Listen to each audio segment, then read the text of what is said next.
Baik, Bismillahirrahmanirrahim. Assalamualaikum warahmatullahi wabarakatuh.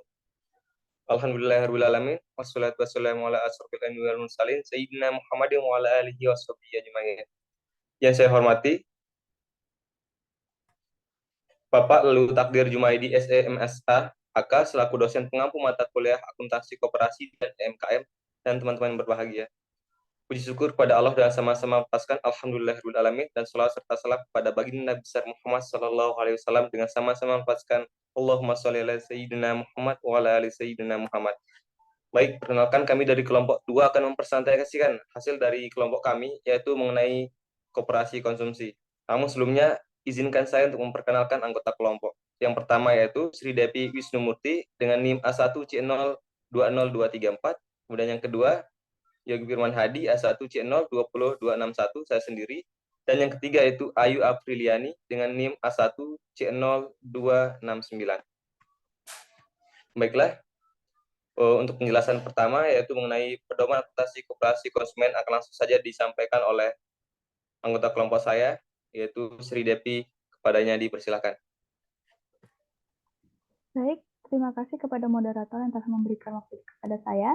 Di sini saya akan menjelaskan pedoman apa saja yang diterapkan pada akuntansi koperasi konsumen. Pedoman proses akuntansi koperasi konsumen disusun secara normatif berlandaskan pada Undang-Undang Nomor 25 Tahun 1992 tentang Perkoperasian, yang kedua PSAK Nomor 27 tentang Akuntansi Perkoperasian atau IAI, dan yang terakhir Pedoman Umum Implementasi PSAK Nomor 27. Selanjutnya, definisi koperasi konsumen. Koperasi konsumen adalah koperasi yang anggotanya para konsumen akhir atau pemakai barang atau jasa. Kegiatan utama koperasi konsumen adalah melakukan pembelian bersama. Jenis barang atau jasa yang dilayani suatu koperasi konsumen sangat tergantung pada latar belakang kebutuhan anggota yang dipenuhi kebutuhannya. Misalnya, koperasi yang mengelola toko serba ada, mini toko serba ada, minimarket, dan sebagainya. Kemudian, untuk kewajiban anggota koperasi konsumen, yang pertama, menyetor modal kepada koperasi, biasa disebut sebagai simpanan wajib dan simpanan pokok. Yang kedua, membiayai organisasi koperasi agar koperasi dapat menyelenggarakan fungsi-fungsinya sesuai dengan nilai, normal, dan prinsip-prinsip akuntansi. Mungkin itu saja yang dapat saya sampaikan. Saya kembalikan lagi kepada moderator.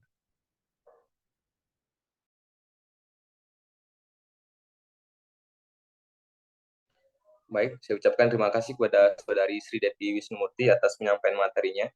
Untuk materi selanjutnya akan disampaikan oleh anggota kelompok saya, Saudari Ayu Apriliani. Kepadanya dipersilakan. Terima kasih sebelumnya kepada moderator. Di sini saya akan menjelaskan materi mengenai keuntungan koperasi konsumen, yang mana keunggulan koperasi konsumen itu banyak diminati oleh masyarakat. Kenapa? Karena koperasi konsumen itu banyak menjual barang-barang kebutuhan sehari-hari yang biasanya diminati oleh masyarakat itu sendiri. Selanjutnya contoh koperasi konsumsi. Ada beberapa contoh koperasi konsumsi. Yang pertama ada koperasi sekolah, yang mana adanya koperasi konsumsi di sekolah ini bisa mempermudah mahasiswa dalam memenuhi kebutuhan sehari-harinya. Yang mana pada koperasi sekolah ini menyediakan makanan, minuman, hingga berbagai alat tulis lainnya. Yang kedua untuk contoh koperasi konsumsi adalah ada koperasi mahasiswa atau KOPMA. Nah, KOPMA ini merupakan contoh nyata koperasi konsumsi yang menjual berbagai keperluan mahasiswa, mulai dari makanan, alat tulis, hingga keperluan fotokopi. Selanjutnya untuk aktivitas koperasi konsumen, ini bisa dilihat ya dari fungsi koperasi konsumsi itu sendiri, yang mana bisa dikelompokkan ke dalam 4 kelompok utama. Yang pertama itu ada pembelian, yang kedua pengeluaran kas, yang ketiga penjualan, dan yang terakhir ada penerimaan kas. Untuk akun-akun koperasi konsumen, next slide.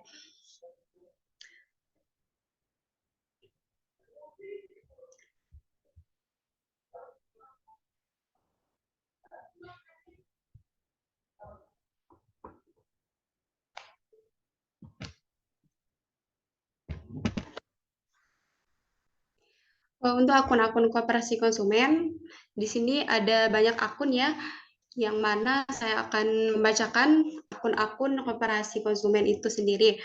Yang pertama ada akun pembelian, partisipasi bruto anggota, partisipasi neto anggota, pendapatan dan non-anggota, beban perkoperasian, sisa hasil usaha atau SHU, akun persediaan, harga pokok penjualan, beban pokok, akun potongan penjualan atau potongan tunai, akun retur penjualan, akun potongan pembelian, beban pemasaran, dan yang terakhir ada beban administrasi dan umum. Selanjutnya untuk metode pencatatan yang digunakan dalam komparasi konsumen ini ada dua metode. Yang pertama ada namanya metode perpetual dan yang kedua ada metode periodik. Yang metode perpetual ini merupakan metode yang digunakan untuk mencatat hal-hal yang berkaitan dengan persediaan barang dagangan di dalam koperasi konsumen itu sendiri. Yang mana ini dicatat serta dihitung secara detail baik pada waktu pembelian maupun pada waktu penjualan. Yang kedua itu ada metode periodik, yang mana metode ini digunakan untuk mencatat hal-hal yang berkaitan dengan persediaan barang dagangan di dalam koperasi konsumen, yang mana persediaan itu dicatat dan dihitung pada awal dan akhir periode saja untuk menentukan harga pokok penjualannya.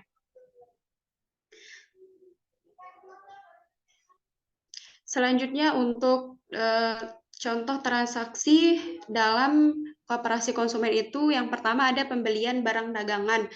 Jadi dalam pencatatan periodiknya itu untuk transaksi ini adalah pembelian pada kas, sedangkan untuk metode perpetualnya ada persediaan pada kas. Yang transaksi kedua ada penjualan barang dagangan, yang mana untuk pencatatan di periodiknya itu ada kas pada penjualan, serta untuk yang perpetualnya dicatat kas pada penjualan serta HPP pada persediaan. Mungkin itu saja pemaparan materi yang bisa saya sampaikan. Saya kembalikan ke moderator. Terima kasih. Baik, terima kasih sudah ucapan pada Saudari Ayu Apriliani atas penyampaian materi yang sangat luar biasa. Selanjutnya di sini mengenai contoh kasus pembagian SHU-nya langsung saja akan disampaikan oleh saya sendiri. Contoh kasusnya yaitu di sini yang pertama yaitu Koperasi Maju Terus adalah koperasi yang bergerak dalam penjualan barang-barang kebutuhan sehari-hari masyarakat di suatu daerah pemukiman di wilayah Kota Tasikmalaya. Koperasi ini didirikan pada pertengahan Januari 2010 dan memiliki 500 anggota. Koperasi ini menyewa sebuah bangunan ruko 2 lantai sebesar atau seharga 36 juta untuk jangka waktu 2 tahun sebagai tempat usaha. Lantai 1 digunakan sebagai toko dan lantai 2 sebagai kantor koperasi. Koperasi ini menjual produknya baik kepada anggota maupun non-anggota. Pada awal Maret 2010, koperasi ini mulai beroperasi dan staf akuntansi menyajikan neraca sebagai berikut. Next. Nah, di sini tampilan neracanya, yang dimana kasnya senilai 221 juta, kemudian sewa kantor dibayar di muka sebesar 36 juta, kemudian perlengkapan kantor sebesar 3 juta, peralatan kantor 40 juta, sehingga total aktifanya yaitu 300 juta. Kemudian untuk simpanan pokoknya sebesar 250 juta dan simpanan wajib 50 juta, sehingga total kewajiban juga 300 juta rupiah. Next. Nah, di sini ada beberapa transaksi-transaksi yang terjadi sebagai berikut, yaitu selama bulan Maret 2010. Yang pertama pada 5 Maret, Koperasi Maju Terus membeli barang dagangan berbagai jenis barang kebutuhan sehari-hari senilai 140 juta, kemudian 85 juta dibayar tunai dan sisanya akan dibayar dalam waktu 2 bulan. Kemudian pada 10 Maret 2010, koperasi menjual barang dagangan berbagai jenis kebutuhan sehari-hari kepada anggota senilai 96 juta. Dari total penjualan tersebut, 41 juta dibayar tunai dan sisanya belum dibayar pembeli. Koperasi menetapkan harga pokok penjualan sebesar 85% dari harga jual. Kemudian 12 Maret 2010, koperasi membeli barang dagangan senilai 32 juta secara tunai. Selanjutnya 15 Maret 2010, koperasi membayar sebagian utang usaha kepada sebesar 15 juta. Kemudian 20 Maret, koperasi menjual barang dagangan kepada masyarakat umum non-anggota senilai 72 juta secara tunai. Koperasi menetapkan harga pokok penjualan sebesar 85% dari harga jual. Kemudian 29 Maret 2010, koperasi membayar beban listrik, air, PAM, dan telepon sebesar 1.300.000 secara tunai. Selanjutnya 30 Maret koperasi membayar gaji pegawai sebesar 2.400.000 dan gaji pengurus sebesar 2 juta secara tunai. Next. Nah, ini untuk ayat jurnalnya bisa teman-teman lihat sendiri yang pada 5 Maret persediaan pada kas dan utang usaha sebesar 145 juta dan pada kas sebesar 85 juta dan utang usaha 55 juta. Untuk ini bisa teman-teman lihat sendiri tanpa saya bacakan. Langsung saja next.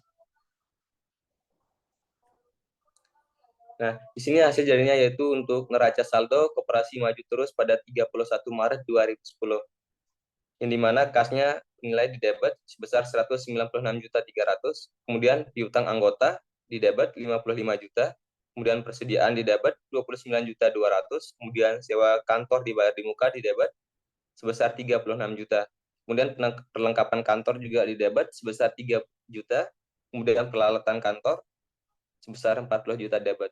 Kemudian untuk utang usahanya di kredit sebesar 40 juta, kemudian simpanan pokok di sisi kredit sebesar 250 juta, kemudian simpanan wajib di sisi kredit sebesar 50 juta, dan simpanan wajib di sisi kredit sebesar 50 juta, kemudian partisipasi bruto sebesar 96 juta di sisi kredit. Kemudian beban pokok sebesar 96 juta di sisi kredit juga.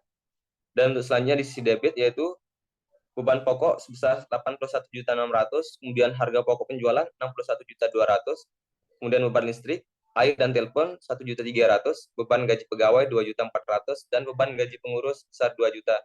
Sehingga total dari saldonya untuk yang di debit dan kredit yaitu masing-masing sebesar 508 juta. Next. Nah, kemudian bisa disimpulkan di sini yaitu penjual yang dilakukan koperasi selama bulan Maret 2010 berjumlah 168 juta rupiah yang terdiri dari penjualan kepada anggota sebesar Rp 96 juta dan penjualan kepada non-anggota sebesar 72 juta rupiah. Ini berarti proporsi penjualan kepada anggota sebesar 75% yang dimana yaitu dengan penghitungan 96 juta dibagi 168 juta dikali dengan 100%. Kemudian kepada non-anggota sebesar 43% dengan perhitungan 72 juta dibagi totalnya yaitu 168 juta dikali dengan 100% sehingga hasilnya 43%. Kemudian perhitungan SHU kotor sebesar 25.200.000, maka dari jumlah tersebut sebesar 57% atau sebesar 14.364 merupakan partisipasi neto anggota dan sebanyak 43% atau sebesar Rp 10.836.000 merupakan laba kotor dari non anggota. Baik, mungkin sekian penjelasan dari kelompok kami, kelompok 2 mengenai koperasi konsumsi. Semoga bermanfaat. Kurang lebihnya kami mohon maaf. Wabillahi taufiq wal hidayah. Wassalamualaikum warahmatullahi wabarakatuh.